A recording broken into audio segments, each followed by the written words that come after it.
इस आज के 13वें टॉक में आपका सभी का स्वागत है। आज हम ध्यान साधना के संबंध में बात करेंगे और ख़ास करके तीन बातों की हम इस वक्त चर्चा करेंगे। पहली बात है ये जस्ट सीटिंग क्या है, बौद्ध ध्यान साधना के लिए इसकी क्या सहायता होती है और इसे किस तरह से इसका हम अनुभव ले सकते हैं, उसका अभ्यास कैसे कर सकते हैं।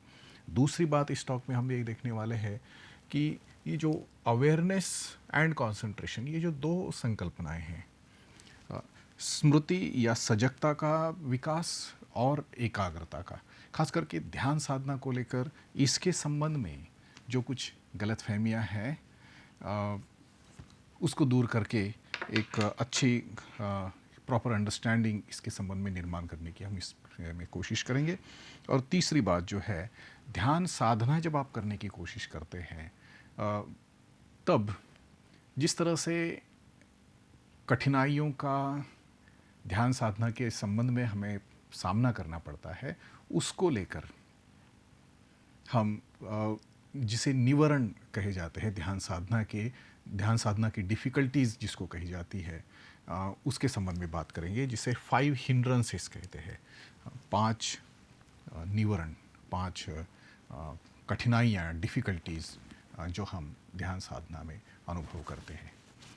तो अभी सबसे पहले हम जस्ट सिटिंग इसके संबंध में बात करते हैं। जस्ट सिटिंग मतलब जस्ट सिटिंग एक अर्थ से हम जैसे ही ध्यान साधना के संबंध में बात करते हैं, बौद्ध ध्यान साधना की बात करते हैं, बौद्ध ध्यान साधना ये हमारे मन का दर्शन करने का एक माध्यम है, जरिया है। मन का दर्शन जितनी गहराई में जाकर हम कर सकते हैं, उतनी मात्रा में हम अपने जो अस्तित्व जो है उसकी सच्चाई, उसकी जो खुले तौर पर उसके प्रति अपनी दृष्टि का हम विकास करते हैं। और इसलिए ध्यान साधना ये मन को समझने के लिए है, मन को गहराई से जानने के लिए है। और बुद्ध धम्म की शिक्षा के अनुसार मन को गहराई से जानना ही अपने अस्तित्व की सच्चाई को जानना है। और इसलिए जो भी इसके पहले हमने आनापान सती, जो श्वास पर स्मृति का अभ्यास करने की ध्यान साधना है, इसकी चर्चा की। उसके बाद में हमने मैत्री विकास की चर्चा की, जो हमारे अंदर की मैत्री की जो कुशल और सकारात्मक भावना है उसका विकास करने की हमने बात की। ये दोनों ध्यान साधनाओं में हम 20 मिनट बैठे, 25 मिनट बैठे, या आप 1 घंटा बैठकर ये ध्यान साधना करें, इसमें किसी न किसी तरह की हम कार्य करने की कोशिश करते हैं। जैसे आनापान सती है, आनापान सती के ध्यान साधना में हम श्वास पर स्थिर होने की कोशिश करते हैं। मन चाहे जितना भटके, हम वापस श्वास पर आते हैं और इस तरह से मन को एक जगह रहने के लिए, एक जगह एक बिंदु पर फोकस होने के लिए जो है हम प्रशिक्षित करते हैं। उसी तरह से जब मैत्री विकास की ध्यान साधना हम करते हैं, उसमें हम मैत्री का अनुभव जो है वो हमारे स्थिरता का, हमारे ध्यान साधना का विषय हम उसको बनाते हैं और मन को बार बार उस मैत्री के अनुभव के तरफ वापस लेकर आते हैं। जब हम इस तरह से मैत्री के अनुभव के तरफ वापस लेकर आते हैं मन को, तब उस अनुभव का विकास करने के लिए हम सहायता करते हैं। उस अनुभव को एक तरह से गहराई से अपने अंदर आने के लिए हम लोग एक तरह से स्पेस निर्माण करते हैं। तो इस तरह से ध्यान साधनाओं में कार्य करना ये नियमित रूप से हम करते हैं। लेकिन हर वक्त ध्यान साधना करना मतलब कार्य करना ही है, ऐसा नहीं है। और इसके लिए हम जस्ट सिटिंग जो है इसका खास करके अनुभव करते हैं। जो एक काफ़ी महान ऐसे बौद्ध आचार्य है उर्गेन संघरक्षित जी, जो खास करके इसका बहुत ज़्यादा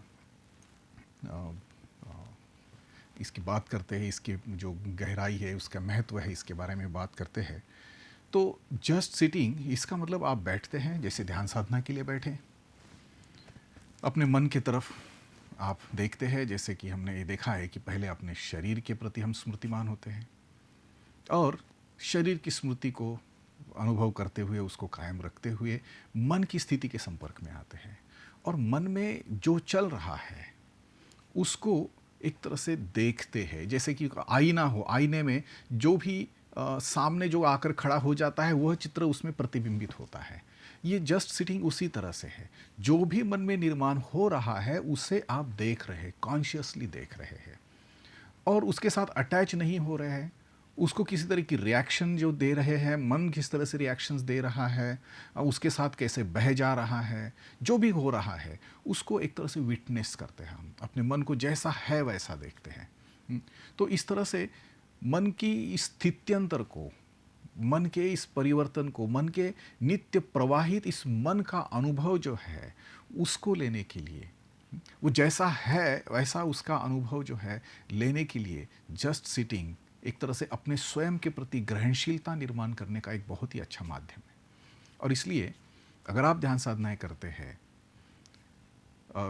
या यह जो ध्यान साधनाएं हैं ये अगर देखी है आपने, इसका भी अनुभव किया है, तो दिन में किसी वक्त 15 या 20 मिनट के लिए आंखें बंद करके बैठे और किसी तरह से किसी विषय को लेकर ना बैठे, किसी विशिष्ट चिंतन को करने के लिए ना बैठे, किसी विशिष्ट तरह के टेक्निक को करने के लिए ना बैठे, केवल बैठे रहे और जो आ रहा है उसको आने दे, जो जा रहा है उसको आने दे। मात्र जितना समय आपने निश्चित किया हुआ है उतने समय के लिए और कहीं ना जाए, केवल बैठे रहें। इससे अगर आपने ये किया नहीं है तो शायद आपके मन में काफ़ी शंकाएं उत्पन्न होगी कि इससे क्या लाभ होगा, हमारा समय बर्बाद होगा, कुछ तो करना चाहिए वगैरह वगैरह सारी बातें जो है इसके बारे में आ सकती है, हमारे शंकाओं के रूप में आ सकती है। लेकिन विशेष तौर पर अगर आप इस बात को समझते हैं तो जैसे मशीन्स को भी, जैसे ये जो हम कंप्यूटर्स यूज़ करते हैं, मोबाइल्स यूज़ करते हैं, ये जो जहाँ पर भी एक सॉफ्टवेयर्स का उपयोग होता है, आर्टिफिशियल इंटेलिजेंस का जहाँ उपयोग होता है, इन मशीनों को भी प्रोसेसिंग के लिए समय लगता है। हम मनुष्य हैं, हमारे अंदर हर तरह की भावनिक रूप से, मानसिक रूप से प्रक्रियाएं चलती रहती। हमें जो भी अनुभव आता है उस अनुभव को एसिमिलेट करने के लिए हमें कुछ अवकाश चाहिए होता है। हम एक से दूसरे में कंटिन्यूसली हम बढ़ते रहते हैं और स्वयं को इस तरह का कोई अवकाश हम नहीं देते हैं। और इसलिए अगर हम ये अवकाश निर्माण नहीं करते हैं स्वयं के लिए तो एक तरह से हम इन अनुभवों को अपने अस्तित्व में एक तरह से एसिमिलेट होने के लिए मौका नहीं देते हैं। अगर हम इस तरह से करते हैं, देखते हैं, तो हमारे मन को और स्थिरता से और अच्छाई से अनुभव करने के लिए हमारे अंदर एक क्षमता निर्माण होती है। दूसरी बात, ऐसा करने से जो भी इश्यूज आ रहे हैं उसको फेस करने की हमारी क्षमता बढ़ती है, उसका सामना करने की हमारी क्षमता बढ़ती है। बहुत बार अगर कुछ करने के लिए नहीं है, कुछ समय के लिए हम मोबाइल नहीं देखा है, कुछ समय के लिए ये नहीं किया, वो नहीं किया है, तो हम अस्वस्थ हो जाते हैं, अस्थिर हो जाते हैं। बहुत सारे लोग कहते हैं कि हम बोर हो रहे हैं। ये जो बोरियत जो है ये एक तरह से कहीं ना कहीं मन को एंगेज करने के लिए हमें कुछ ना कुछ चाहिए और इसकी वजह से मन को स्टेबल रखना, स्थिर रखना, मन को एक अवकाश देना जो है ये कंसेप्ट ही हमारे पास नहीं होता, इसकी आइडिया ही हमें नहीं होती है। और इसलिए यह जस्ट सिटिंग जो है हमें एक तरह से अपने मन को एक अच्छी तरह से उसको सपोर्ट करने के लिए, अपने मन की ताकत का अनुभव करने के लिए और जो भी चीज़ें आ रही जिससे हम भागना चाहते हैं, जिन विचारों से, जिन चिंताओं से हम भागना चाहते हैं, उनका सामना करने के लिए हमें सहायता करती है। और इसलिए और कुछ आप नहीं कर पाए, लेकिन अगर ये जस्ट सिटिंग आप करते हैं और कभी थोड़ा ज़्यादा समय के लिए भी करते हैं और कहीं नहीं जाना है और कुछ नहीं करना है, मात्र बैठे रहना है और मन का जैसा है वैसा दर्शन करना है, ये अगर आप करते हैं तो आप देखेंगे कि धीरे धीरे आपकी जो मेंटल स्टेबिलिटी जो है, चीज़ों को फेस करने का मानसिक रूप से आपका जो धीरज है, धैर्य है, इसमें विकास होगा और निश्चित रूप से ये आपके काम आएगा। तो ये जस्ट सिटिंग है, खास करके बौद्ध अध्ययन में, अभ्यास में इसे एक तरह से स्पिरिचुअल रिसेप्टिविटी बढ़ाने के लिए जिसका उपयोग किया जाता है। और ख़ास करके हमारे सामान्य जीवन में भी अगर इसका हम उपयोग करते हैं तो एक तरह से स्वयं के प्रति रिसेप्टिविटी और स्वयं की मन की एक तरह से शक्ति बढ़ाने के लिए, चीज़ों का सामना करने की ताकत बढ़ाने के लिए हम इसका उपयोग कर सकते हैं। तो ये रहा जस्ट सिटिंग। उसके बाद जब भी ध्यान साधना की बात हम करते हैं उसमें विशेषतः ज़्यादातर ये कन्फ्यूजन हमने इसके पहले भी देखा है, ये होता है कि मन को कॉन्सेंट्रेट करना, इसके लिए ध्यान किया जाता है, यही माना जाता है। तो इसलिए हम यहाँ देखेंगे कि क्या सही में यह इस एम को लेकर हम काम कर सकते हैं। मन को कॉन्सेंट्रेट करना बहुत मुश्किल बात नहीं है, आप मन को कॉन्सेंट्रेट कर सकते हैं। कॉन्सेंट्रेट करना इसका मतलब किसी एक बिंदु पर, किसी एक विषय पर जितना हम समय चाहे उतना समय अपने ध्यान को स्थिर रखना, एक जगह रखना। और जब हम बोलते हैं कि हम कॉन्सेंट्रेट नहीं हो पा रहे, तो हमारा ध्यान एक से दूसरी जगह से जो है बार बार उछल कर चले जाता है और हम जो है एक जगह पर अपना मन को नहीं रख सकते। जब हम पढ़ाई करने की कोशिश करते हैं, कोई कार्य करने की कोशिश करते हैं, तो मन को बार बार हम उसमें लाते हैं, पूरी जागरूकता से वो करने की कोशिश करते हैं। तो एक तरह से यह भी हमारी कंसंट्रेशन की एक तरह से प्रोसेस होती है, कंसंट्रेशन का एक प्रयास होता है, हम देखते हैं। तो कंसंट्रेशन जो है, ध्यान साधना की अगर हम बात करते हैं, तो ये परिणाम है, विपाक है। ये किस बात का परिणाम है? ये हमने जिस स्मृति का अभ्यास किया है, सजगता का अभ्यास किया है, उसका रिजल्ट करके कंसंट्रेशन मन का आता है। और इसलिए जब ध्यान साधना हम करते हैं, जैसे आनापानसति हम करते हैं या मैत्री का विकास हम करते हैं, आपको इस ध्यान साधना के माध्यम से मन को कंसंट्रेट करने के लिए लाभ होगा। लेकिन इस ध्यान में तुम कंसंट्रेट जो है, जो जिस तरह से इस ध्यान में आप प्रयास कर रहे हैं, ये प्रयास हम अवेयरनेस यानी अपनी स्मृति को बढ़ाने का प्रयास कर रहे हैं। स्मृति जो है, उस बात को याद रखना, जिस स्थिति में वर्तमान में है उस स्थिति को याद रखना मतलब स्मृति है। और स्मृति का दूसरा अर्थ जो हमने इसके पहले देखा है कि पुरानी बातों को याद करना और याद रखना। तो याद रखने की ये जो क्षमता है, जिस तरह से हम उस पर अगर कार्य करते हैं, तो कि अब इस वक्त मैं ये काम कर रहा हूँ, अगर मैं भूल जाता तो फिर से मैं अपने आप को बताता हूँ कि मैं इस वक्त ये कार्य कर रहा हूँ। और इसलिए जब हम इस तरह से शरीर की स्मृति का अभ्यास करते हैं, मन की स्मृति का अभ्यास करते हैं, जहाँ जो चल रहा है उसके प्रति हम सजग रहने की कोशिश करते हैं, तो इसके परिणाम स्वरूप हमारे अंदर एकाग्र होने की, कॉन्सेंट्रेट होने की क्षमता बढ़ती है। इसलिए सबसे ज़्यादा ध्यान अगर हमने कर देने की ज़रूरत है, वो ये है कि डेली लाइफ में हम जो भी करते हैं उसके प्रति अपनी अवेयरनेस बढ़ाने, प्रेजेंट मोमेंट में रहने की हमारी जो एबिलिटी है उसको अगर हम बढ़ाते हैं, तो अपने आप जो है एक तरह से आप कॉन्सेंट्रेशन की तरफ बढ़ते हैं और कॉन्सेंट्रेशन के लिए आपको बड़ी सहायता होती है। दूसरा, निगेटिव मेंटल स्टेट्स जो है कॉन्सेंट्रेशन से आपको दूर ले जाती है। और इसलिए ये अवेयरनेस कि इस वक्त मेरे मन की स्थिति ये निगेटिव है, हेटफुल है, इरिटेटिव है, लोभ से प्रेरित है, किसी तरह से एक तरह से जो पसंद की चीज़ें हैं उनके तरफ भागने के इसमें स्थिति में है, इस तरह से हमारा मन किस तरह से डिस्ट्रैक्टेड है, इरिटेटेड है, इस तरह से हम देखते हैं, उसको उसके प्रति स्मृतिमान होते हैं और उस स्थिति को समाप्त होने देते हैं। उसको अगर बढ़ाने की मन में कोई प्रक्रिया चल रही है उसको आप रोकते हैं और फिर मैत्री जैसे जो कुशल या अच्छी मन की स्थितियां निर्माण करने की आप कोशिश करते हैं, और ये जानते हुए कि मैं अब अच्छी मन की स्थिति में हूँ, प्रसन्नता है, स्थिरता है, स्वयं के और दूसरों के प्रति कल्याण की इच्छा है, भावना है, यह आप जानते हो कि यह अब मैं जो है अच्छी मन की स्थिति में हूँ, कुशल मन की स्थिति में हूँ। तो ये मात्र जानने से, उसके साथ रहने से, उसको बढ़ावा देने से जो है हमारी मेंटल स्टेबिलिटी बढ़ना शुरू होता है। हम जितना ज़्यादा इरिटेशन में रहेंगे, जितना ज़्यादा हेटफुल स्टेट में रहेंगे, उतना ज़्यादा डिस्ट्रैक्शन होगा, हमारा माइंड जो है फोकस नहीं हो पाएगा। इसलिए कंसंट्रेशन की सपोर्टिव सिस्टम्स या सपोर्टिव कंडीशंस अगर हम नहीं बनाते हैं तो हम कंसंट्रेट नहीं हो पाते। इसलिए सबसे पहले अवेयरनेस इम्पॉर्टेंट है। पहले अपने शरीर की स्मृति, और दूसरी जो है वर्तमान में इस स्थिति में कैसी स्थिति में आप है, और दूसरा मन की स्थिति क्या है। अगर वह नकारार्थी है तो उसको सकारार्थी करिए, क्योंकि हमारे हाथ में होता है। और फिर जब आप सकारात्मक स्थिति में उसको लाते हैं, आप सहजता से जो करना चाहते हैं उस पर फोकस हो सकते हैं, उसको कॉन्सेंट्रेट हो सकते हैं। ये रिलेशनशिप मुझे लगता है कि ये बहुत महत्व की है, उसको ध्यान में रखिए, आपको ये बहुत काम आ सकती है। उसके बाद जो है हम जब ध्यान साधना करने आप बैठते हैं, आप आनापानसति करने की कोशिश कर रहे हैं, मैत्री का विकास करने की कोशिश कर रहे हैं, ऐसी स्थिति में हमें कुछ दिक्कतें आना शुरू होता है। माइंड जो है हमारा एक तरह से भटकना शुरू होता है। तो ये भटकने की जो बात है, मन किस किस तरह से भटकता है, कहाँ जाता है, इसके बारे में एक तरह से बुद्ध धर्म में काफ़ी अच्छा विस्तार से बात की जाती है। मन पर किस तरह से कार्य करना चाहिए, इसके बारे में बहुत सारा जो है ज्ञान अभ्यास के माध्यम से जो है आप प्राप्त कर सकते हैं। इसके लिए ज़रूरी है आपको ध्यान साधना की कोशिश करना।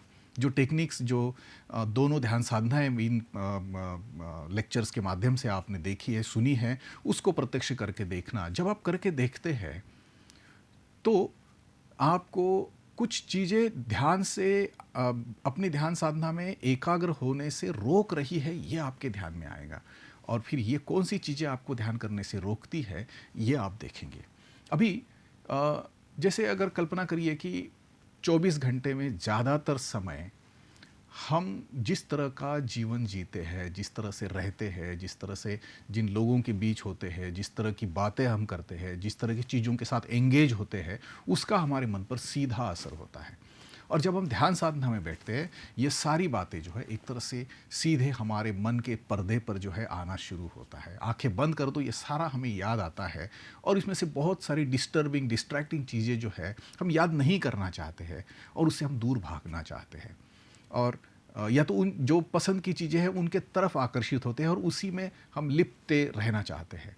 तो ये जो है, ये 5 प्रकार की जो बाधाएं हैं, 5 प्रकार के बातें हैं जो आपको ध्यान से डिस्ट्रैक्ट करती है। या अगर आप सही में पढ़ाई कर रहे हैं और फोकस करने की कोशिश कर रहे हैं, तो भी आप देख सकते हैं कि ये 5 बातें किस तरह से आपको डिस्ट्रैक्ट कर रही है। और फिर इनको अगर पहचानते हैं, उनको अपने डेली लाइफ में जो है उस पर काम करते हैं, और जब आप ध्यान साधना कर रहे हैं उस वक्त इसको पहचान कर काम करते हैं, तो निश्चित रूप से आप और अच्छी तरह से अपने स्मृति का अभ्यास कर सकते हैं और अच्छी तरह से अपने मन को स्थिर और शांत करने का अभ्यास कर सकते हैं।